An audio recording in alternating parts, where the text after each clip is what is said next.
Hi folks, this is Dr. Rob Cywes, the Carb Addiction Doc, and today we're going to talk about one of the most hotly debated, controversial topics in the ketogenic space. And it is just amazing for me to see the amount of conflict in this space. Dairy, milk, and milk products. Okay, first and foremost, as we talk about this, I'm going to ignore the dairy derivatives, the ice creams and all that kind of thing, which clearly, where you've taken milk products and you manipulated them as a vehicle to give you sugar. Those are just vehicles to get us high. I'm going to ignore that. That's clearly, except for one thing. I don't care if ice cream has the word keto attached to it. You're still eating it to get high. You're not eating it because biologically your body can benefit from it. Okay, so now let's step back a little bit. All babies need milk. And they need milk from their species-specific mother, at least all mammals. So breast milk is designed for babies. Human breast milk is designed for babies, and I would urge you to Google what's in breast milk. It is laundry lists of goodies. And guess what? There's a pretty decent amount of carbohydrate because babies need carbohydrates. Yes, babies have to have carbohydrates without which they will die because they don't have the systems in the first year to manufacture those internally. However, after about 1 to 2 years, and I would argue closer to 4 years, babies no longer need breast milk. We wean them off, and babies will tell you when to wean. We wean them off. Now, let's get into non-human milk, because we really don't develop allergies to human milk. Yeah, as a pediatric surgeon, there are certain conditions where we can't use whole milk because the digestive enzymes aren't there, but that's a very unusual circumstance. We're talking about GI intact people. So when we can't use adequate milk, sometimes we use other mammals to substitute human milk. And one of the most common ones is cow's milk. And everyone's petrified of allergy to cow's milk. Oh my God, it's so... And then on top of that, milk has so much carbohydrate in it. Really what you're looking for is pasteurized milk. What does pasteurized mean? It's milk where they've killed the bacteria and the bugs in it. But the best milk to consume is the milk that came straight from the animal, the goat, the sheep, the cow, without any other modification than maybe pasteurization, where they kill the bacteria. Now, if you want to drink raw milk, that's fine, but know what the source is. Make sure that there are no bugs going in through that milk. Okay? And that's what pasteurization is. Other than that, the closer to milk straight from the animal, the healthier and the better it is. What we tend to do in this country, because of our obsession about saturated fat, is we skim the fat off the milk. And even in America, whole milk is not whole milk. It is milk that's already, it's not full cream milk, it's milk that's already had a portion of the fat taken off. And as we go down to 2% or 1% of skim, those are numbers that represent a radical reduction in fat content. It is the fat content of milk that's the healthiest. The fat and the protein content is what we're looking for. So please stay away from the skim milks, and the more directly from the cow or the goat or the sheep, from the udder that it can come, the healthier. Okay? So no harm, in fact a lot of benefit to cow's milk and cow's milk products such as cheese. We're going to talk about some of the other products. The next issue that we talk about in the ketogenic space is, oh my God, the carbohydrate content. And it is true that cow's milk, even full cream, milk straight from the udder, does contain a significant amount of sugar. And yes, it does elevate your blood sugar, and yes, it may require an insulin response by your body or if you're diabetic. But because of the massive amount of fat in that, saturated and unsaturated fat in that cow's milk, healthy fat, that to my mind mitigates the negativity of the glucose, unless you're a brittle diabetic or you're trying to lose massive amounts of weight. If you're an athlete, if you're someone who is not concerned about weight, drinking milk will not get you out of ketosis. And right now, for example, my wife, who's 29 weeks pregnant, Janae, drinks a large glass of milk fortified with cream, because we can't readily get the full cream milk. We add a little bit of cream, about a third of cream, and the rest of whole milk. She drinks that every single day.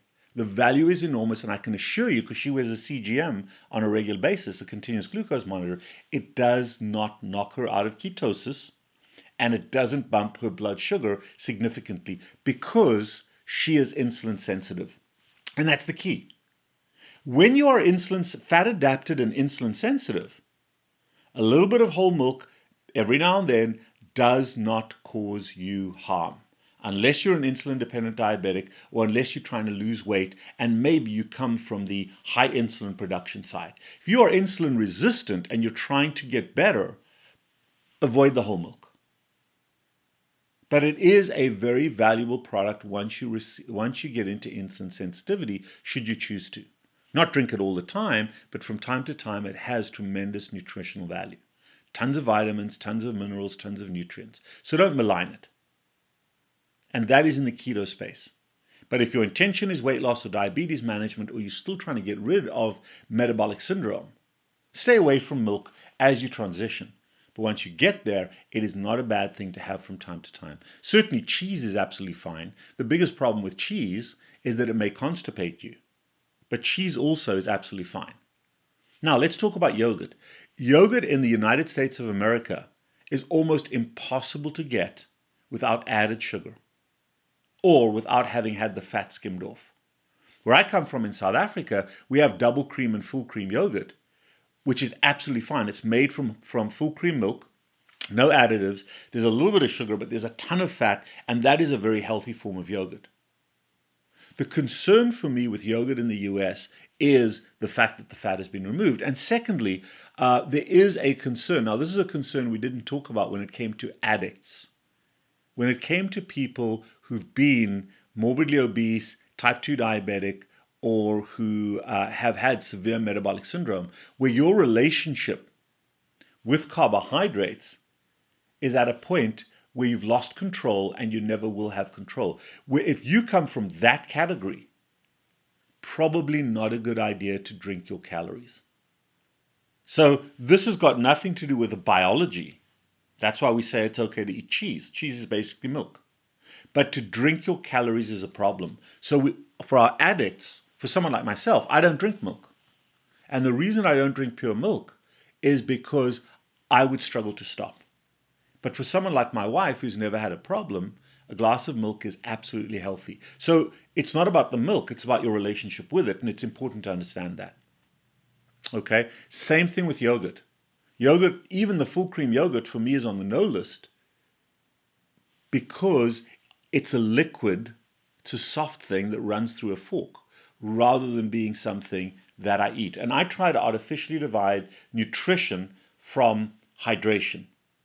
And it's a silly little thing, but in the addiction world, I believe that to be very important, and it just becomes a slippery slope back to addiction. But if you've never had that problem, if you've never been a carbohydrate addict, those are absolutely fine to consume, but no yogurt in the United States. Now, let's talk about allergies. The one that everybody thinks about is lactose allergy. Oh, I'm allergic to milk. Lactose allergy is actually very, very, very rare, and it can be measured. What you need is a biopsy of your small intestine. They stain it for the lactase enzyme, the one that breaks the milk protein up. The milk sugar up. Milk sugar is a combination of glucose plus galactose. Galactose is the monosaccharide, the sugar in milk. And the two come as a pair, and lactase is the enzyme that breaks lactose, which is a combination of glucose and galactose, into two separate monosaccharides that then can be absorbed. Now, there are a very, very, very, very, very small group of people that do not have genetically the lactase enzyme. And of course, they're going to be lactose intolerant. But on the flip side of that, if you've had a cold, if you've had a GI bug, the lactase enzyme sits right at the tip of the villi of your intestine. And that lactase enzyme breaks off and disappears anytime you get an infection in your gut. So if you have chronic infections of your gut, if you have ulcerative colitis or Crohn's disease, I would not recommend consuming dairy products because you may be lactase deficient, but it's not a genetic deficiency, it's an occasional deficiency. Right after you've had a cold or whatever it may be, probably stay away from drinking a lot of milk because that lactase enzyme isn't there and you're going to have the diarrhea and the cramping. The greatest allergy and the commonest allergy that occurs in children, little babies, that are given cow's milk, is cow's milk protein allergy. It is an allergic reaction. It is an immune reaction to a protein called casein.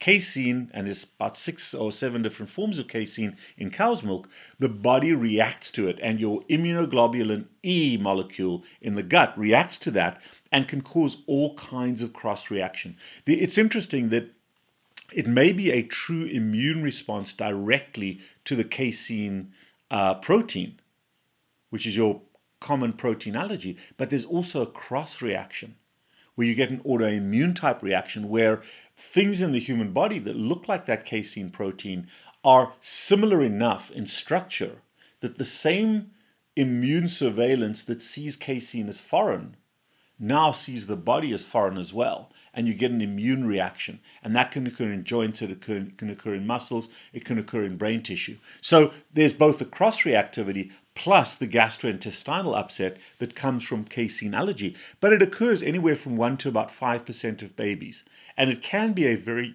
powerful allergy that damages the intestine.